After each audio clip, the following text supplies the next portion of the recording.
അങ്ങനെ അനന്തങ്കാട് സിനിമ തിയേറ്ററിൽ പോയി കണ്ടു. നമ്മുടെ മുരളി ഗോപിയുടെ ഡയറക്ഷനിൽ നമ്മുടെ GN കൃഷ്ണകുമാർ ഡയറക്റ്റ് ചെയ്ത മൂവിയാണ്. നമ്മുടെ ഇതിലെ ടിയാൻ സിനിമയുടെ സെയിം കോംബോ തന്നെയാണ് ഇവർ. ടിയാൻ സിനിമ നിങ്ങൾ കണ്ടിട്ടുണ്ടായിരിക്കും. ഈ സിനിമ നല്ല നല്ല ഒരു പൊളിറ്റിക്കൽ ആക്ഷൻ ത്രില്ലർ മൂവി. എനിക്ക് നല്ല സിനിമ വർക്കായി. നല്ല രീതിക്ക് വർക്കായിട്ടുണ്ട് സിനിമ. കാരണം അതിൻ്റെ ഒരു എടുത്തിരിക്കുന്ന രീതിയാണെങ്കിലും അതിൻ്റെ ഒരു മേക്കിംഗ് ആണെങ്കിലും അതിൻ്റെ ഒരു BGM ഒക്കെ ഉണ്ടല്ലോ, അടിപൊളിയാണ്. BGM ചെയ്തിട്ടുള്ള നമ്മുടെ മ്യൂസിക് ചെയ്തിട്ടുള്ള നമ്മുടെ അജനീഷ് ലോകനാഥ് എന്ന് പറയുന്ന നമ്മുടെ കാന്താരയൊക്കെ മ്യൂസിക് ഡയറക്ടർ, ആ പുള്ളിക്കാരനാണ് ചെയ്തിട്ടുള്ളത്. അടിപൊളി വർക്കാണ്. നല്ല സിനിമയ്ക്കകത്ത് നല്ല ഒരു അടിപൊളി ഹൈ മൊമെൻറ്റ്സ് ഇഷ്ടം പോലെ ഉണ്ട് സിനിമയ്ക്കകത്ത്. അതാണ് മെയിനായിട്ട് പറയാനുള്ളത്. ഒരുപാട് ഹൈ മൊമെൻറ്റ്സ് സിനിമയ്ക്കകത്ത് വരുന്നുണ്ട്. പല സീൻസിലും നല്ലൊരു എന്താ പറയുക എലിവേഷൻ വരുന്ന സീൻസ്. മെയിൻലി എനിക്ക് ഇൻ്റർവെൽ ബ്ലോക്ക് എനിക്ക് ഭയങ്കര ഇഷ്ടപ്പെട്ടു. സിനിമയുടെ ഇൻ്റർവെൽ ബ്ലോക്കും ക്ലൈമാക്സും ഒക്കെ എനിക്ക് ഭയങ്കര ഇഷ്ടപ്പെട്ടു. എനിക്ക് ആര്യയെക്കാളും മുരളി ഗോപിയും നമ്മുടെ ഇന്ദ്രൻ സേട്ടനും അടിപൊളി സ്ക്രീൻ പ്രസൻസും എന്തൊരു സ്വാഗായിരുന്നു അറിയാമോ അവർക്ക് രണ്ടുപേർക്കും. ആ സ്ക്രീനിൽ കാണാൻ ഭയങ്കര രസമായിരുന്നു. പിന്നെ നമ്മുടെ അപ്പാണി രവിയുണ്ട്, പിന്നെ നമ്മുടെ വിജയരാഘവൻ ചേട്ടൻ എല്ലാവരും ഉണ്ട്. അവരെല്ലാം അടിപൊളി പെർഫോമൻസ് ആണ്. പിന്നെ സിനിമയുടെ ഒരു മേക്കിംഗ് കാര്യങ്ങളെല്ലാം അടിപൊളിയാണ്. ഞാൻ വെച്ചാൽ അത്യാവശ്യം നല്ല ലാഗുണ്ട്, ഒത്തിരി സ്ലോ പേസിൽ തന്നെയാണ് പോകുന്നത്. പക്ഷെ നമ്മൾ വിചാരിക്കുമ്പോൾ അങ്ങനത്തെ ഒരു ലാഗോ കാര്യങ്ങളോ അല്ലെങ്കിൽ മനസ്സിലാവാത്ത കഥ അങ്ങനെയൊന്നുമല്ല. നമ്മൾ കണ്ടുമടുത്ത കഥയൊക്കെ തന്നെയാണ് സിനിമയിൽ പറയുന്നത്. പക്ഷേ സിനിമയുടെ ചെയ്തിരിക്കുന്ന അടിപൊളിയായിട്ടാണ്. ആ സ്ക്രീൻ പ്ലേ എഴുതിയിരിക്കുന്നതാണെങ്കിലും ആ ഒരു റൈറ്റിംഗ് ആണെങ്കിലും പവർഫുള്ളായിട്ടുള്ള റൈറ്റിംഗ് ആണ് മുരളി. അത് നമുക്ക് അറിയാമല്ലോ.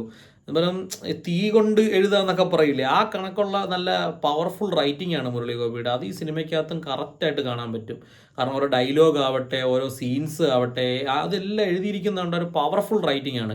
പിന്നെ ഡയറക്ഷനും അടിപൊളിയായിട്ട് ചെയ്തിട്ടുണ്ട്. ഞാൻ ഈ ടിയാനൊക്കെ നമുക്കറിയാമല്ലോ ഇത്തിരി ഭയങ്കര സ്ലോ പേസിൽ പോകുന്നൊരു പ്രത്യേകത ഡയറക്ഷൻ. പക്ഷേ ഇത് അങ്ങനെയല്ല. ഇത് കുറേയും കൂടെ അടിപൊളിയായിട്ട് മുരളി ഗോപിയുടെ തന്നെ നമ്മുടെ കമ്മാര സംഭവം സിനിമയെ കാണുന്നില്ലേ, ആ ഒരു കമ്മാര സംഭവം സിനിമയെ കാണുന്ന ആ ഒരു രീതിയിൽ, മീൻസ് സിനിമയുടെ കഥയും കാര്യങ്ങളൊന്നും അല്ല, ആ ഒരു മേക്കിങ്ങിൽ ആ ഒരു രീതിക്ക് ആ ഒരു മൂഡിലിരുന്ന് കാണാൻ പറ്റുന്ന പടമാണ് അനന്തൻകാട്. എനിക്ക് പെർഫോമൻസ് വൈസ് എനിക്ക് എല്ലാവരുടെ പെർഫോമൻസ് എനിക്ക് ഭയങ്കര ഇഷ്ടപ്പെട്ടു. പിന്നെ നല്ല രീതിക്ക് ഇൻട്രസ്റ്റ് ആയിട്ട് കണ്ടുകൊണ്ടിരിക്കുന്ന കുറേ ഫാക്ടർ സിനിമയ്ക്കകത്തുണ്ട്. നമ്മൾ കണ്ടു മടുത്ത കഥകളൊക്കെ തന്നെ. ഗുണ്ട പരിപാടി, എന്താ പക്ക ഒരു പൊളിറ്റിക്സ് എന്ന് പറയുന്നത്, എന്ത് പറയട്ടും മേലെ ഇരിക്കുന്ന അധികാരികൾ, CM അങ്ങനെയുള്ള അധികാരികൾ അവരെ ആരെങ്കിലും കൊല്ലാൻ വേണ്ടി ഏൽപ്പിക്കുക. അതിന് പിന്നെയും അവർ തന്നെ വേറെ ഏതെങ്കിലും പരിപാടി ഇങ്ങനെ വരുമ്പോൾ അവരെ തന്നെ ഇങ്ങനെ ഏൽപ്പിക്കുക. അതിനുശേഷം അവരെ തന്നെ തിരിച്ച് പിന്നെയും കുത്തണ പരിപാടി. അതൊക്കെ തന്നെയാണ്.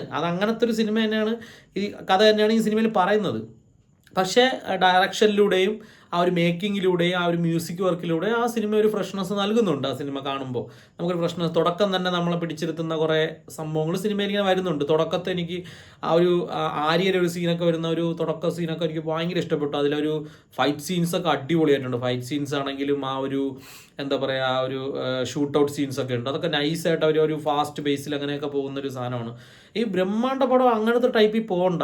നമുക്ക് മുരളി ഗോപിയുടെ റൈറ്റിംഗ് നമുക്കറിയാം. മുരളി ഗോപിയുടെ സിനിമകളെല്ലാം നമ്മൾ കണ്ടിട്ടുള്ളതാണ്.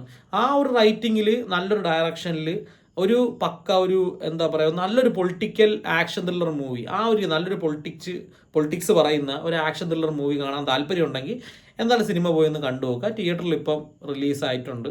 ഓക്കെ, അപ്പം ഇത്രയൊക്കെ ഉള്ളൂ. എന്തായാലും നിങ്ങളൊന്ന് പോയി കാണാൻ നോക്കുക. Okay, by.